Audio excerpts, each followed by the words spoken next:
पानी का बपतिस्मा क्या है? आज हम इसी विषय को लेकर चर्चा करेंगे, तो वीडियो के अंत तक बने रहिए ताकि आपको बपतिस्मा के बारे में पूरी जानकारी और नॉलेज मिले। अगर आप बस आधा देखेंगे तो आपको मालूम नहीं होगा बपतिस्मा के बारे में और बाइबल बपतिस्मा के बारे में क्या कहता है। तो वीडियो के अंत तक जरूर बने रहिएगा। मैं आज ये कहने पर मजबूर हूँ कि हमारे भारतवर्ष के ज़्यादातर कलीसियाओं में बपतिस्मा की जो शिक्षा है वो गलत तरीके से सिखाया जाता है। पहले तो आपको जानना ज़रूरी है कि हमारा फाइनल अथॉरिटी यानी कि अंतिम अधिकार क्या है। आज बहुत से पास्टरों को अंतिम अधिकार के बारे में मालूम नहीं होने के कारण उन लोग गलत शिक्षाओं को कलीसियाओं में सिखा रहे हैं, क्योंकि बहुत से पास्टरों का मानना है कि संस्था ही हमारा अंतिम अधिकार है या फिर बड़े पास्टर लोग ही हमारा अंतिम अधिकार है। इसलिए देखो, आज जैसे संस्था सिखाती है वैसे ही पास्टर लोग भी फॉलो कर रहे हैं और अपने अपने कलीसियाओं में सिखा रहे हैं। जितने सारे जन इस समय सुन रहे हैं, जानो हमारा अंतिम अधिकार क्या है। हमारा अंतिम अधिकार बाइबल है, क्योंकि बाइबल परमेश्वर का वचन है। अगर बाइबल आपका अंतिम अधिकार है तो आप सही मार्ग में चल रहे हैं। तो जैसे बाइबल हमें सिखाते हैं उसी प्रकार हमें चलना चाहिए। आज बहुत से लोगों के लिए बाइबल अंतिम अधिकार नहीं है, इसलिए बहुत से पास्टर क्या कर रहे हैं, स्प्रिंकल बैप्टिज्म मतलब पानी छिड़क के बपतिस्मा देना, बच्चों का बपतिस्मा देना। क्या यह सब बाइबल में लिखा गया है? और हद तो तब हो गई जब एक पास्टर ने कहा कि बपतिस्मा लेने के द्वारा हमें उद्धार मिलते या फिर हम स्वर्ग जाते हैं। ये बहुत ही दुख की बात है कि बहुत से पास्टरों को बाइबल में नहीं मालूम और अपने अपने कलीसियाओं में गलत शिक्षाओं को सिखा रहे हैं। पहले बात तो हमें बाइबल को स्टडी करना है। बाइबल को हमें जानना ज़रूरी है, समझना बहुत ही ज़रूरी है। तो बपतिस्मा का सही अर्थ क्या है? इमर्शन मतलब डुबकी। इमर्शन मतलब पूरा शरीर को पानी के अंदर डुबाना।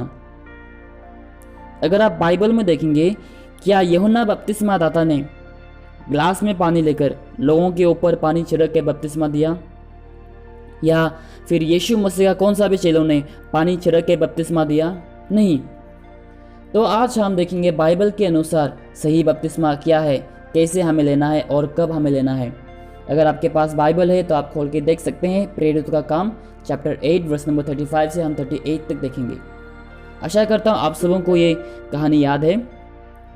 तो यहाँ पर अगर हम देखेंगे तो हमें पता चलता है एक व्यक्ति के बारे में जो कि यशायाह नबी की पुस्तक से पढ़ रहे थे, लेकिन उन्हें कुछ भी समझ में नहीं आ रहा था जो कुछ भी वो रीड कर रहे थे।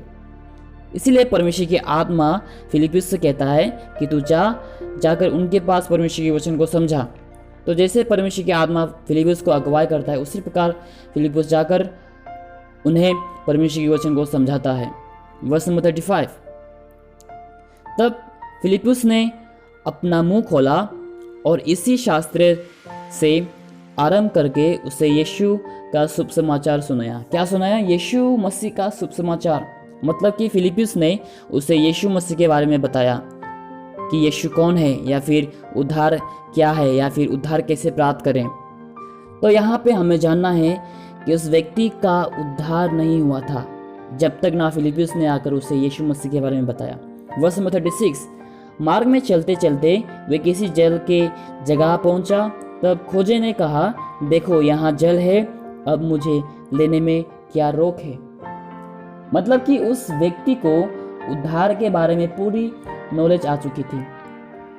वो व्यक्ति समझ चुका था कि उद्धार क्या है और यीशु कौन है, और वो व्यक्ति का उद्धार हो चुका था। गौर से सुने, वो व्यक्ति अविश्वासी था।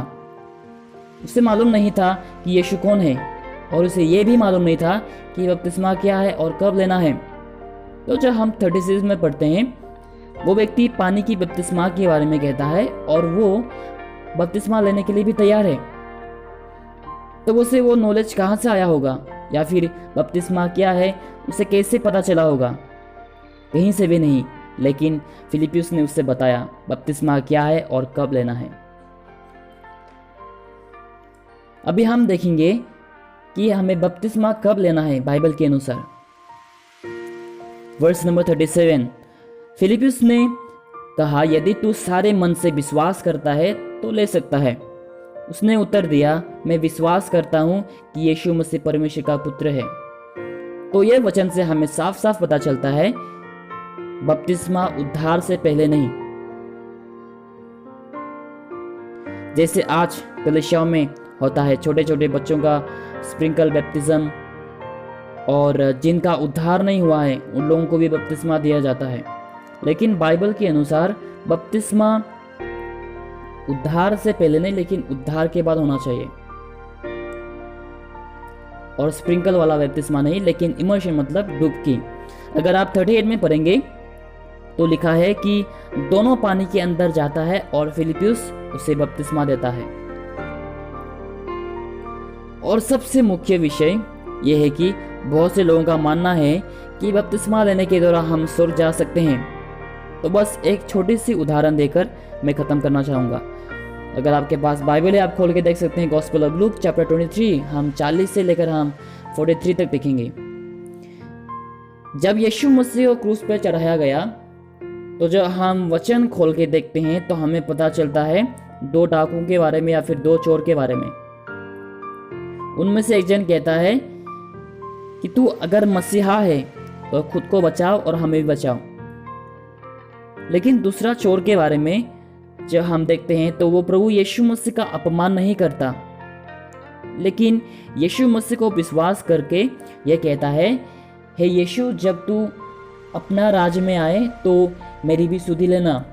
और यीशु क्या कहता है, नहीं नहीं, तू पहले बपतिस्मा लो, फिर जाकर मैं तुम्हें स्वर्ग लेके जाऊंगा। नहीं, यीशु मसीह ऐसा नहीं कहता है, लेकिन यीशु मसीह यह कहता है, मैं तुझसे सच सच कहता हूँ कि आज ही तू मेरे साथ स्वर्गलोक में होगा। इसी से हमें पता चलता है कि स्वर्ग जाने के लिए हमें बपतिस्मा लेने की ज़रूरत नहीं, या फिर बपतिस्मा के द्वारा हम स्वर्ग नहीं जाते हैं। लेकिन यदि आप यीशु मसीह को पूरे दिल से विश्वास करके ग्रहण किया हो तो आपको ज़रूर बपतिस्मा लेना चाहिए, क्योंकि ये यीशु मसीह की ओर से एक आज्ञा है, उद्धार पाने के लिए नहीं। क्योंकि आपका उद्धार हुआ है इसलिए आपको बपतिस्मा लेना जरूरी है। ध्यान से सुनिए, वो चोर को समय नहीं मिला, इसी कारण वो चोर बपतिस्मा नहीं ले पाता, क्योंकि वो चोर बपतिस्मा लेने की स्थिति पर नहीं था। यहाँ पर हमें सिचुएशन को भी समझना है। तो बपतिस्मा क्या है आज हमने जाना, हमने वचन को खोल के देखा। बपतिस्मा क्या है, कब लेना है और कैसे हमें लेना है, यह भी हमने जाना वचन की ओर से। बपतिस्मा एक एक्सटर्नल आइडेंटिफिकेशन है, मतलब एक पहचान के लिए, बाहरी पहचान के लिए। क्योंकि हमारा उद्धार हुआ है इसलिए हम उदाहरण के लिए या फिर पहचान के लिए हम बपतिस्मा लेते हैं, लोगों को बताने के लिए कि हाँ हमारा उद्धार हुआ है इसलिए हम बपतिस्मा ले रहे हैं। तो एक उदाहरण देना चाहूँगा, जब हम 18 साल के हो जाते हैं तो हम आई कार्ड बनवाते हैं, और वही आई कार्ड के द्वारा हमें एक पहचान मिलती है और हम भारत के नागरिक कहलाए जाते हैं। तो बपतिस्मा भी उसी प्रकार का है, क्योंकि हमारा उद्धार हुआ है, क्योंकि हमने यीशु मसीह को जाना है, क्योंकि हम यीशु मसीह में नए सृष्टि हैं, इसलिए हम बपतिस्मा ले रहे हैं बाहरी उदाहरण के लिए। तो गलत शिक्षाओं से दूर रहिए और बाइबल की सत्य को जानिए, क्योंकि जब आप लोग सत्य को जानोगे तो सत्य आप लोगों को आज़ादी देगा। तो परमेश्वर आप सबों को आशीष करे। आमीन।